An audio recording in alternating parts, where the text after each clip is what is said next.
오늘은 무수히 많은 사람들의 목숨을 앗아갔던 중국 대륙의 내전이자 사이비 종교가 일으킨 농민 대봉기 태평천국 운동 이야기입니다. 무려 14년간 이어진 태평천국 운동은 엄청난 사상자를 낸 전쟁으로 인류 역사상 가장 큰 내전으로도 불리죠. 그리고 상당히 신기한 케이스로 해외에서도 유난히 아는 사람이 많은 사건입니다. 그도 그럴 것이 어떻게 보면 사이비 종교가 일으킨 운동이 명청전쟁 이후로 중국 역사상 가장 큰 전쟁이 되었으니까요. 죽은 사람만 2천만에서 7천만 명 정도입니다. 거기다 사이비 종교라는 게 기독교 기반이었으니 서양에서 흥미로울 만하죠. 청나라는 어쩌다가 사이비 종교와 내전을 치르게 되었을까요? 그럼 본격적으로 태평천국 운동 이야기 시작해보겠습니다. 19세기 후반 아편전쟁에서 영국에게 패배한 청나라에는 혼란과 빈곤이 드리웠습니다. 전쟁에서 패배한 대가로 청나라는 엄청난 액수의 배상금을 지불해야 했고 그 책임은 고스란히 백성들에게로 돌아갔죠.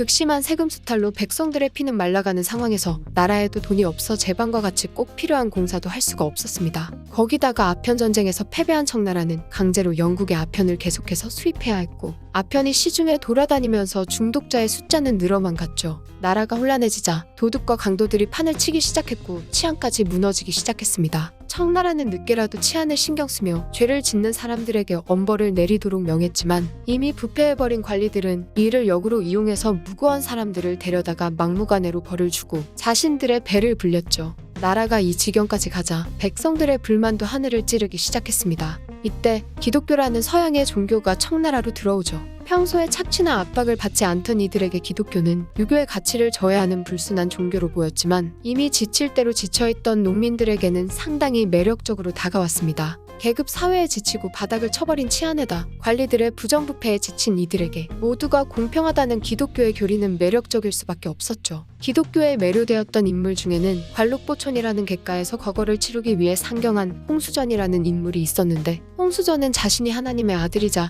예수의 동생이라는 조금 위험한 사상까지 가지게 됩니다. 전략일 수도 있고 미친 것일 수도 있지만 사람들은 모였고 거사를 치르기 위한 준비를 시작하죠. 전도활동 초기 홍수전은 광동성을 시작으로 이곳저곳을 떠돌아다녔습니다. 이 과정에서 홍수전은 우상을 숭배하면 안 된다는 십계명의 말에 따라 유교나 불교 시설물을 부수고 다니기도 했죠. 이후 금전촌을 자신의 근거지로 삼고 일대에 사는 빈민들을 데려다가 배상제회라는 조직을 만듭니다. 배상제회는 순식간에 성장하기 시작했죠. 앞에서 말한 것처럼 당시 청나라는 상황이 말이 아니었기에 하층민들은 홍수전의 설교에 넘어가기 쉬웠습니다. 밑바닥에서 구르던 이들이 모여 뒤틀린 신앙심으로 만들어진 배상제회는 말이 좋아 종교 집단이었지 사실은 무장 세력에 더 가까웠죠. 심지어 이들이 행하던 일들도 주변에 있는 사당이며 왕묘나 절을 부수는 것이었으니 무차별 공격과 별반 다를 것이 없었습니다. 몇 차례의 위기와 아버지의 죽음 이후 홍수전은 배상제회를 더욱 체계적으로 개편하고 정치적인 행보를 보이기 시작하죠. 그리고 1851년 청나라 정규군의 공격을 받은 배상제회는 금전봉기를 일으키게 됩니다. 당연히 나라의 군대인 청군이 이길 줄 알았지만 배상제회는 금전촌의 청군을 모두 물리치죠. 금전봉기를 기점으로 더욱 많은 병사들을 끌어모은 홍수전은 태평천국을 건국하게 됩니다. 태평천국은 애초부터 혁명을 위해서 만들어진 국가였기 때문에 청나라는 태평천국을 인정하지 않았고 청나라의 정규군은 광서성의 전쟁을 선포하며 공격을 하죠.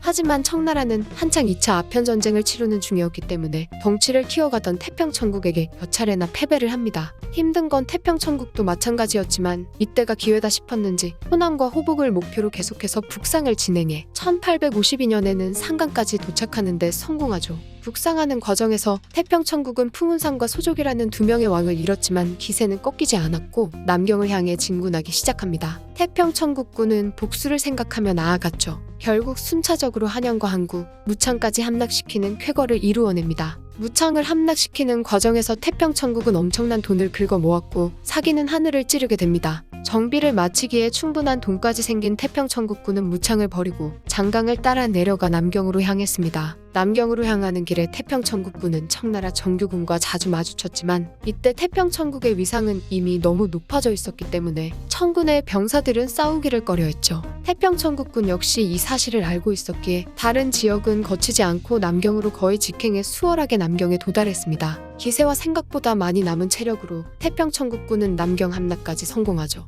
남경을 점령한 태평천국군은 남경의 명칭을 청경으로 바꾸고 본격적인 태평천국 왕조의 시작을 알렸습니다. 하지만 청나라가 이걸 눈뜨고 가만히 둘 리가 없죠. 태평천국이 남경을 점령하자 청나라의 움직임도 분주해지기 시작했습니다. 남쪽에는 강남대영을, 북쪽에는 강북대영이라는 군사기지를 설치하며 태평천국을 본격적으로 압박하기 시작합니다. 이때 태평천국은 북벌을 통해 북경을 무너뜨리는 것과 군사기지를 견제하고 강남을 점령하는 것, 두 가지의 선택지를 두고 고민에 빠졌는데 결국 북벌을 진행하는 동시에 강남 공격까지 진행하는 것을 선택하죠. 이렇게 할 수 있었던 것은 태평천국군의 숫자가 남경 점령 이후 20만까지 올라갔기 때문이었습니다.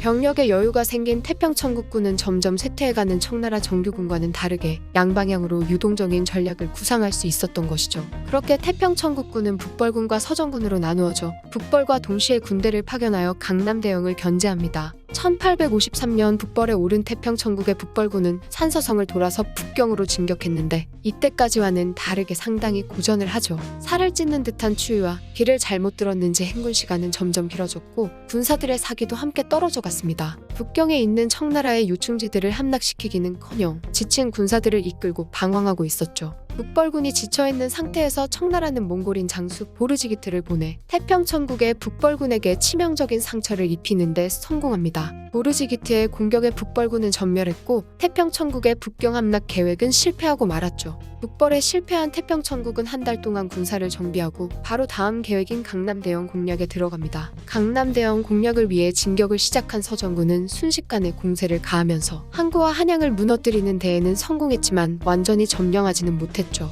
강남대영에는 진국번이 있었거든요. 당시 청나라의 정규군은 많이 쇠퇴했기에 각지의 한인 신사들이 이끄는 의병대가 정규군의 역할을 대신하는 경우가 많았습니다. 진국번이 이끄는 상군은 임시 군사 조직들 사이에서도 강력하기로 유명한 군대였죠. 물론 수적 열세로 진국번의 군대는 서정군에게 수차례의 패배를 맛보기도 했지만 끝내 상택에서 대승을 거두며 서정군의 공격을 둔화시키는 데 성공합니다. 태평천국은 북벌도 실패했는데 여기서도 진다면 끝이라는 생각에 사왕 나대강과 석달계를 강남으로 합류시켰고 강남대영은 순식간에 무너졌죠. 균형이 무너진 청나라는 군사를 정비하기가 힘들었고 강북대영까지 넘겨주게 됩니다. 여기까지만 보면 태평천국이 청나라를 상대로 완벽히 승리한 것처럼 보이죠. 하지만 역사 속에서 보면 급조된 나라들은 항상 내부에서 망해가기 시작했습니다. 새로 세워진 국가에서는 당연하게도 권력 다툼이 일어나기 마련이고 태평천국도 별반 다르지 않았죠. 앞에서 태평천국군이 북상하는 과정에서 풍운상과 소조기가 전사했다고 했는데 풍운상과 소조기의 죽음은 태평천국군이 호복으로 향하는데 엄청난 사기 진작을 불러왔지만 동시에 태평천국 지도층의 권력 구조에도 영향을 끼쳤습니다. 결과적으로 태평천국의 실무를 모두 담당하던 인물인 양수청에게 권력이 집중되었고 급기야 태평천국을 만든 홍수전의 권력을 위협할 정도가 되었죠.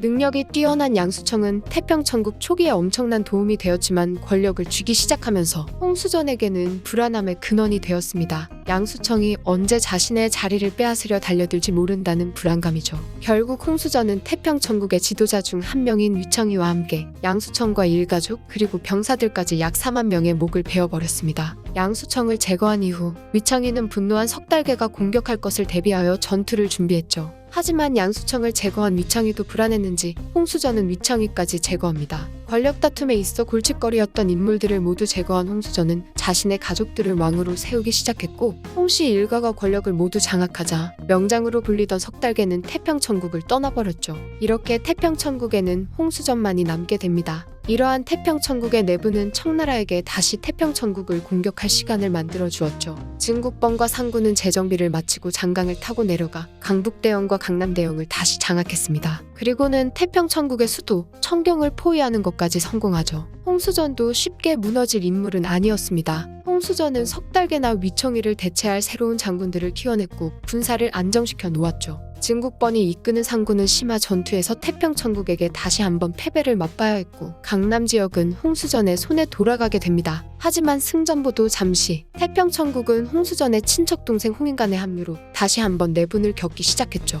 게다가 홍인간의 합류에 큰 불만을 품은 젊은 장군 이수성이 상해 지역을 공격하는 과정에서 서구 세력들의 치외 법권인 조계까지 건드렸습니다. 이수성의 독단적인 공격에 영국과 프랑스는 북경조약을 위반했다는 이유로 반격을 했죠. 태평천국 내부는 홍수전의 가족들로 이루어진 권력층의 부정부패가 난무하면서 병력을 모을 힘도 잃어가고 있던 상황이었습니다. 계속되는 고전으로 태평천국의 활동 범위는 점점 위축되었고 결국 식량 보급로까지 끊어져 버리죠. 청경 말고는 아무것도 남지 않은 상황에서 홍수전은 청경을 방어해야 한다고 억지를 부리다가 오랜 기간 제대로 먹지 못해 세상을 떠나게 됩니다. 다른 기록에서는 홍수전이 압박감을 이기지 못하고 스스로 생을 마감했다는 설이 있기도 하고요. 아무튼 태평천국은 홍수전과 함께 막을 내렸습니다. 살아남은 이수성은 끝까지 저항을 시도해보았지만 무수한 학살의 현장에서 지푸라기를 잡고 억지로 버티는 것 이상은 되지 못했죠. 이수성이 청나라군을 피해 도망치다가 잡혀 처형당하고 그 밖에도 살아남은 태평천국의 잔당들마저 모두 전멸되고 나서야 14년에 걸친 태평천국운동은 막을 내렸습니다. 태평천국운동으로 희생당한 사람의 숫자를 정확히 알 수 없지만 약 2천만 명에서 7천만 명 사이라고 하죠. 희생된 사람의 수만큼이나 많은 재산까지 사라지게 만든 태평천국운동은 이미 무너져가던 청나라의 몰락을 가속시키는 데에도 큰 영향을 주었습니다. 이미 외세의 빈번한 침탈로 휘청거리던 청나라에게 치명상을 입힌 것이죠. 무수히 많은 사람들의 목숨을 앗아갔던 중국 대륙의 내전, 태평천국운동 이야기. 이번 편은 여기까지입니다.